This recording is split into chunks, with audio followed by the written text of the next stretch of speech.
I'm making this video because I had to make some bushings for an older quad in order to mount the muffler. Probably useful if you're fabricating things or you just can't order the parts anymore, they're obsolete, similar scenarios. So hopefully you find this useful. It worked for me. I'm mounting this muffler for somebody else. They had bought this muffler and asked me to put it on, but this muffler requires bushings, which the old muffler did not. And as you can see, it comes with these great big holes that should have bushings to mount it to the frame. And since it doesn't have the bushings, and it's probably 2 weeks to get them, I'm just going to make bushings using some radiator line.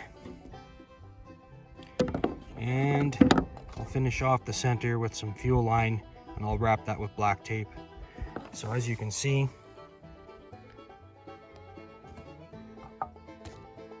just cut some pieces, fit them inside, put them on, run a bolt through, great big washer, and problem solved.